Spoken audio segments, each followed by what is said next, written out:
Function కైనా order చేయండి 8919763872 www.sanatanjal.in. Hi hello welcome to కొలుగురి 24/7 news channel. APCC అధ్యక్షురాలు, ఆంధ్రప్రదేశ్ కాంగ్రెస్ అధ్యక్షురాలు వైఎస్ షర్మిల గారికి మరోసారి తీవ్ర ఆశాభంగం ఎదురయ్యిందా? ఆమె రాజకీయాల్లో అనుకున్నవన్నీ అనుకున్నట్టు జరగట్లేదా? ఎందుకు మాటి మాటికి ఆటంకాలు ఏర్పడుతున్నాయి? ఆమె ఈసారి తప్పకుండా రాజ్యసభ సభ్యురాలవుతాను, 6 ఏళ్ల పాటు అక్కడ తాను అధికారంలో ఉంటాను అని అనుకుంటే ఈసారి ఆమెకు ఆ సీటు కాస్త ఉలిక్కిగా మారిపోయింది. ఏంటి తిరకాసు?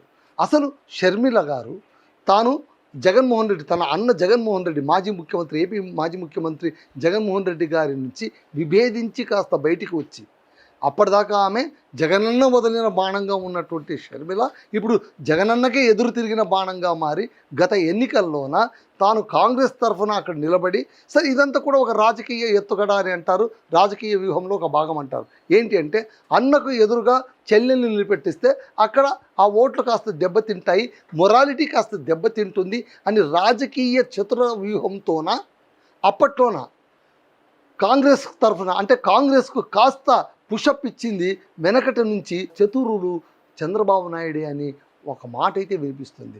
అయితే ఒకటే మీరు అనొచ్చు, ఆయన ఉండేది తెలుగుదేశం, ఆయన ఉండేది కూటమిలోన, అదేమో కాంగ్రెస్ పార్టీ వ్యవహారం. ఈ రెండింటికి ఎలా మీరు ముడి పెడతారండి? మోకాలకు బట్టితలకు ముడేసినట్టు కాదంటే రాజకీయాల్లోన అలాగే ముడివేస్తారు. అక్కడ లాజిక్ ఉంటుంది, ఇల్లాజిక్గా కనిపించేదే అక్కడ కనిపించే పెద్ద లాజిక్. సో ఇక్కడ ఏంటంటే గత ఎన్నికల్లోన ఎలాగైనా సరే జగన్మోహన్ రెడ్డి గారిని గద్దె దించడానికి ఏం చేస్తే బాగుంటుందో అవన్నీ చేసేటువంటి పనుల్లో భాగంగా కాంగ్రెస్తో కాస్త పుషప్ చేసి విండో డ్రెస్సింగ్ చేసి ఇక్కడ ఒక పార్టీ పెట్టారు. ఆమె యాక్చువల్గా తెలంగాణలో ఆమె సొంత కొట్టు ప్రారంభించారు, తండ్రి పేరు పెట్టే ఆమె ప్రారంభించారు. అయితే దురదృష్టం కొద్దీ తెలంగాణలోన ఆమె పార్టీని ఎవరు ఆమోదించలేదు, ఆమె నాయకత్వాన్ని ఎవరు ఆమోదించలేదు. దానికి ప్రధాన కారణం ఏంటంటే తెలంగాణ రాష్ట్ర విభజన సమయంలో ఆమె పరుషంగా మాట్లాడిన విధానం కావచ్చు. పైగా ఏంటంటే షర్మిల అనగానే ఆమె ఆంధ్రప్రదేశ్కు సంబంధించినటువంటి నాయకురాలు, ఆమె వ్యవహార శైలి అంతా అక్కడ ఉంటుంది, కానీ ఇక్కడ ఆమెకేం పని?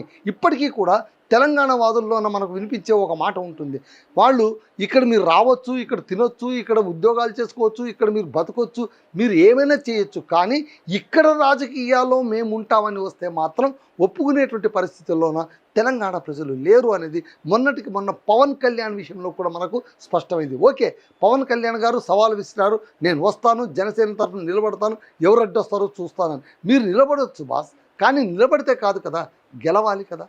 మళ్ళీ గెలిచే అవకాశం ఉంటే కనుక వెల్ అండ్ గుడ్. ఆ పరిస్థితి ఇప్పట్లో రాదు అని చాలామంది భావిస్తున్నారు. సో ఇలాంటి తెలంగాణ భావజాలం అత్యధికంగా ఉన్నటువంటి ఈ గడ్డలోన వైఎస్ షర్మిలకు అంత పెద్దగా అప్లాస్ దొరకలేదు, అంత పెద్దగా మంచి రెస్పాన్స్ దొరకలేదు. సో ఆమె ఎంతసేపు ఉన్నా కూడా ఆంధ్ర ఆడపడుచుగానే మిగిలిపోయింది, జగనన్న చెల్లిగానే మిగిలిపోయింది, జగనన్న వదిలిన బాణంగానే మిగిలిపోయింది. కాబట్టి ఆమె బయటికి వచ్చి ఇక్కడ పార్టీ పెట్టినా కూడా పెద్దగా ఫరక్ పడలేదు. ఆమె ఇక్కడ పార్టీ పెట్టిన సందర్భంలో కూడా అక్కడి నుంచి కూడా వైఎస్ జగన్ పార్టీ నుంచి కూడా వచ్చిన ఏకైక స్పందన ఏంటంటే ఆమె పార్టీ పెట్టుకుంటే మాకేం సంబంధం, అది ఆమె ఇష్టం, ఆమె ఎక్కడైనా పార్టీ పెట్టుకోవచ్చు, అది ఆమెకు సంబంధించిన వ్యవహారం అని వాళ్ళు అక్కడ తేల్చిపడేశారు. ఏంటి, వాళ్ళకు కూడా అప్పుడు తెలుసు ఈమె అక్కడ వెళ్ళి పార్టీ పెట్టుకుంటే పెద్దగా వర్కౌట్ కాదని. కాకపోతే ఆమె ఇక్కడ ఉంటే పార్టీలో ఉన్న 2 పవర్ సెంట్రిక్లు అయిపోతాయి. ఒకవైపు జగన్, ఒకవైపు మళ్ళీ షర్మిల, ఇద్దరు కూడా వైఎస్ రాజశేఖర రెడ్డి బిడ్డలే. సో ఈ పవర్ సెంట్రిక్ ఉండడం కంటే కూడా ఆమె అటు వెళ్ళిపోవడమే మంచిదని వాళ్ళు అనుకున్నారేమో. వాళ్ళు ఒక రకంగా మనసులోన ఆనందం కూడా వ్యక్తం చేశారు.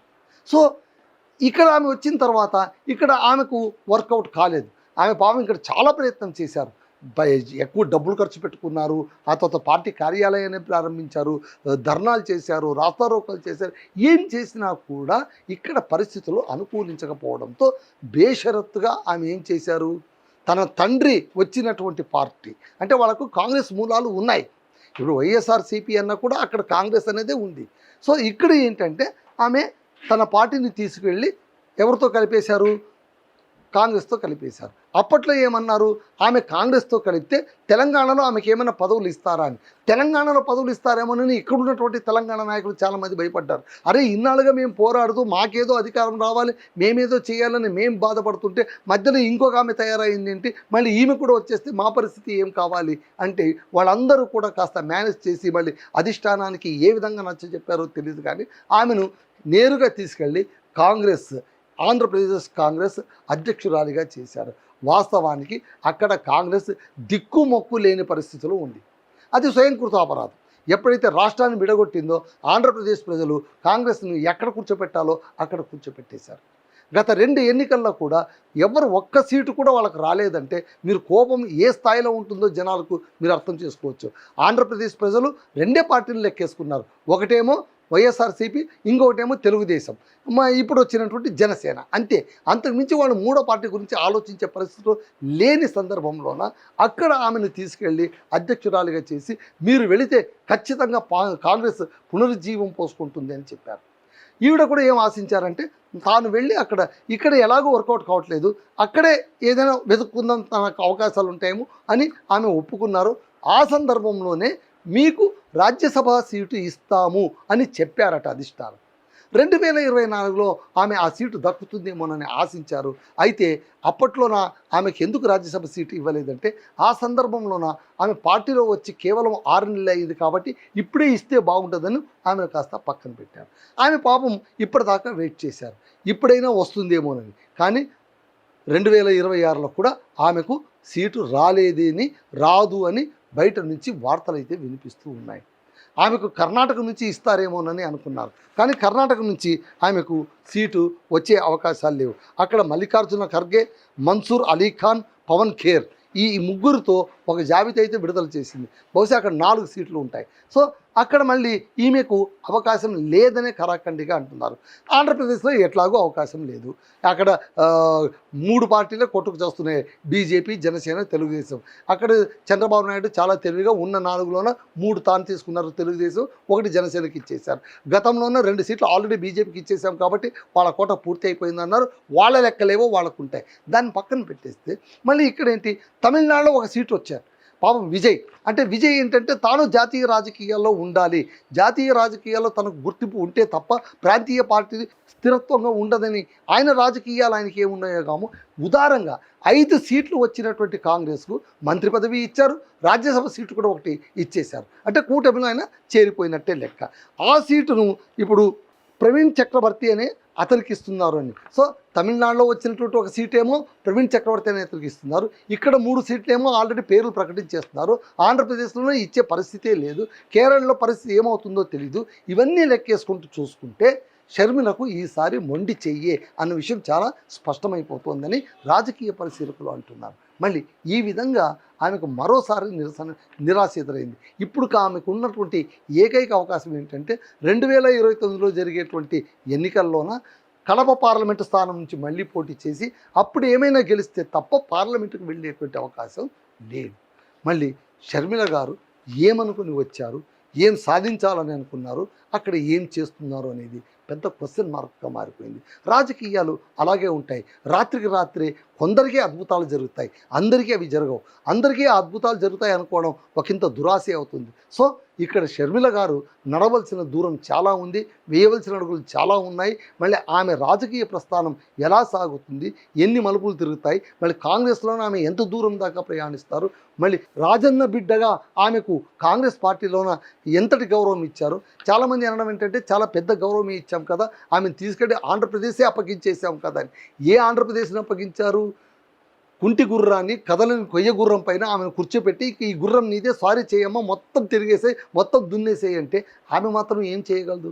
కాకపోతే అక్కడే అంటే ఏంటి, బంజరు భూముల్లోనే బంగారు పండించినట్టు అన్నట్టు ఆమె అక్కడ కష్టపడితే బహుశా ఈ 2 ఏళ్ళు తీవ్ర కష్టపడితే, అంటే కేవలం జగన్ టార్గెట్ చేయడం కాదు. మీరు ఒకటి ఆలోచించండి, ఆమెకు వ్యక్తిగత వైరాలు ఎన్నైనా ఉండొచ్చు, కానీ ప్రతిపక్ష నేతగా మారినప్పుడు ఆమె కాస్త ఇతర పక్షాలను కూడా సమానంగా చూడాలి, సమానమైన విమర్శలు చేస్తూ ఉండాలి, కన్స్ట్రక్టివ్గా ముందడుగు వేయాలి.